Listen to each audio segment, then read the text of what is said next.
I want to thank all of you for being with us this morning. And this will be a day of information, but more so a day of action. A day of action. No more talking, but action. And to start it off right now, I'm going to introduce our first opening panel. And the moderator for that panel is a person who has been an educator in our community, has been an activist in our community, has been a leader in our community, none other than Greg Hodge. Good morning. Thank you, Brother Carson, and to the Laney family in Oakland. My name is Greg Hodge, and we're going to have a wonderful panel this morning, and we're going to move right into it. I want to introduce three people who are here in the room, and one who will be joining us in a moment. First, Jakota Imani, who is the Executive Director of Ella Baker Center. Please welcome him as he comes to the stage. Come on, y'all, a little bit. Yeah. Second, one of the founders and leaders of the Black Panther Party. Doesn't need an introduction in this community, but we welcome him, Brother Bobby Seale. And he's coming to get the photo out. Brother Seale, as he's come. And the first person we're going to hear from this morning, who has been a fearless champion for us in Washington and all over the world as she travels representing the interests of our community. She's someone who John Henry Clark would appreciate as a leader because she understands power. Dr. Clark taught us that history is a clock that people use to tell their political and cultural time of day, a compass that people use to find themselves on the map of human geography. And our congressperson, with no further ado, we're going to ask her to begin our conversation about where have we been, where are we headed. And we're going to really focus on that where are we headed part today. But please welcome Congresswoman Barbara Lee.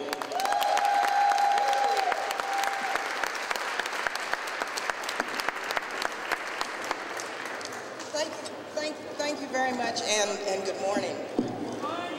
First, let me thank Greg for your consistent and constant leadership in this community on behalf of so many issues, but especially on behalf of our children. Let me also take a moment to thank my good friend and colleague, Supervisor Keith Carson, who has stayed the course. And also, I have to just thank Chancellor Ortiz and Dr. Webb for continuing to ensure that we have a future here in our community and that Peralta continues to be the most outstanding community college district in the country. And I can attest to that, so I have to thank them and thank you. Also, and as we start out, and I won't be very long because, you know, I'm doing my district work today, but it's so good to be with you. I just have to say that I was at the first Making Connections Forum in 2010, and Keith, wherever Keith is, I'm so glad you're continuing to do this, because it is so important that during Black History Month, African Americans have a forum to come together to not only make connections, but to look at where we have been, where we are, and where we need to go in the future. And so this is really a tremendous moment for us. Let me just say where we have been in this community is where I just want to start. And I have to acknowledge my comrade, Bobby Seale, because that's where we've been. The Black Panther Party really paved the way for myself and so many of us to become elected officials. I'll always remember Bobby running for mayor of Oakland. The Black Panther Party, Bobby Seale, Elaine Brown, paved the way for Lionel Wilson, for Elihu Harris, for Gene Kwan, Ron Dellums, paved the way for myself. And I know, you know, this was, you know, during the late 60s and the 70s. And we're marking this year the 50th anniversary of the Great March on Washington, and Dr. King, our great warrior for peace and justice, his I Have a Dream speech, and also the 150th anniversary of the Emancipation Proclamation. But here in the Bay Area, we must never forget the revolutionary movement of the Black Panther Party, who really set the stage for institutional and structural change. Yeah. Now, I was a community member. I'm going to talk about, Bobby and Elaine will talk about the party, but as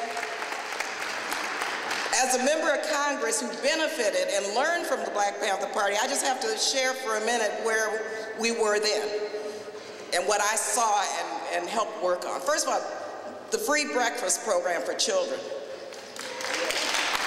Free breakfast program.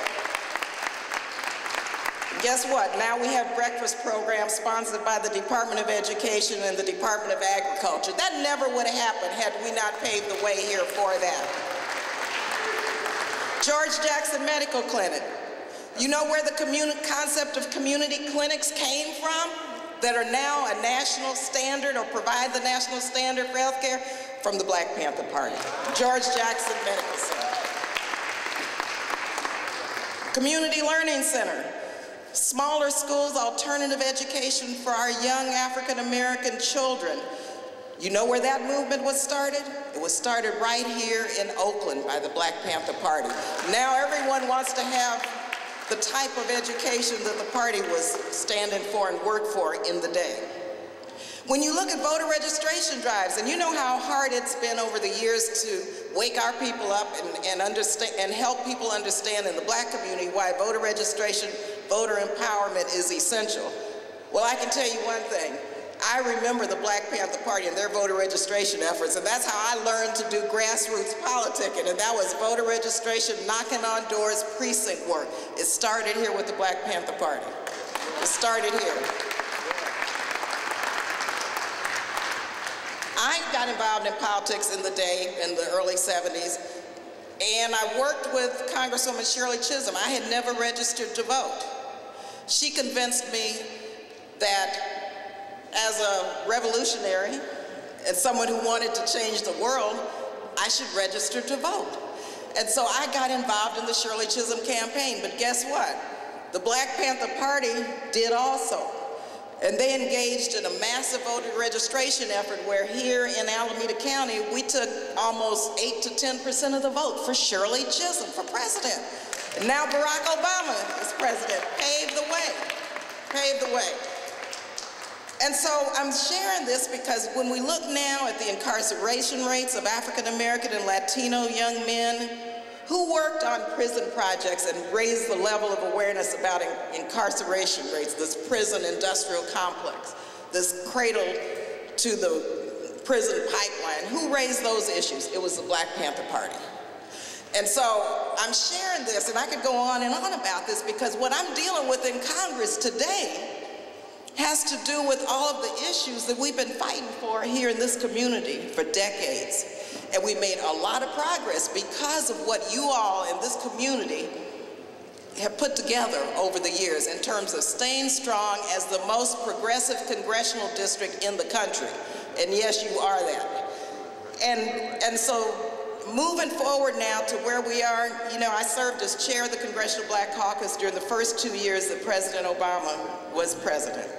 And I tell you one thing, in the Affordable Care Act, in education policy, in voter protection, voter empowerment, and each and every issue that we've been dealing with here in the Bay Area with the Black Panther Party and many of you, we were able to champion in Congress. And the Congressional Black Caucus, 42 members strong, continues to be the voice of conscience for the African American community, communities of color, poor and low-income communities around the country. And the fights are very, very serious right now. And I'll just end by saying, I'm an appropriator. I'm on the Appropriations Committee. I'm the only African American woman on the Appropriations Committee that decides where your resource is going to go, okay? And I'm on the Budget Committee. The fight that we have as a community is to develop our funding priorities. Are we going to continue to fund building prisons or building schools? Building schools. So I have to fight that fight on the Appropriations Committee. Are we going to continue to fight to build houses and create jobs, or continue to build bombs and missiles? So we have to fight to reduce the military budget, which it can happen, and we've got to fight to end this war. This is where the anti-war movement started. So we have to re-engage in our movement for peace and for justice. And that's what you all, and that's what the 13th Congressional District, and that's what the Bay Area has led on. And so we can't, during Black History Month, forget our roots. We can't forget who we are as a progressive, committed community. The Black community has always been out there leading the way. People oftentimes ask me, how do I deal with this madness? And why would anyone run for office given the lack of civility? Now, I got to tell you, as tough as politics is, and Keith knows how hard it is for me, for him, as difficult as it is to get up each and every day to fight these battles, as an African-American progressive woman, as tiring sometimes as it gets, going back and forth, Oakland to Washington, Washington to Oakland, each and every week, okay? With no personal time, and having to make many personal sacrifices. There must be a resistance movement in the United States Congress. There must be. There must be. And so you give me that strength to do this, to fight this right-wing agenda, which you know, Bobby knows, Keith knows, it didn't just start a few years ago. And I'm constantly reminded, and especially now during Black History Month, that our forefathers and mothers who were brought here in chains, they lived as slaves under inhumane conditions for hundreds of years. Jim Crow and segregation followed. Our ancestors fought back, and here we stand today. So take that baton and let's move forward. Thank you again, God bless.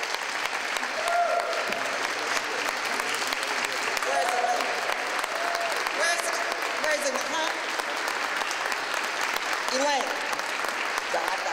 But let me just say, Elaine was, when I mentioned Bobby running for mayor, Elaine Brown, who's, thank goodness, with us here back in Oakland, they ran for city council and paved the way for so many of our African-American members now of the city council to be where they were. And so we owe Elaine Brown and Bobby Seale a real debt of gratitude. Thank you.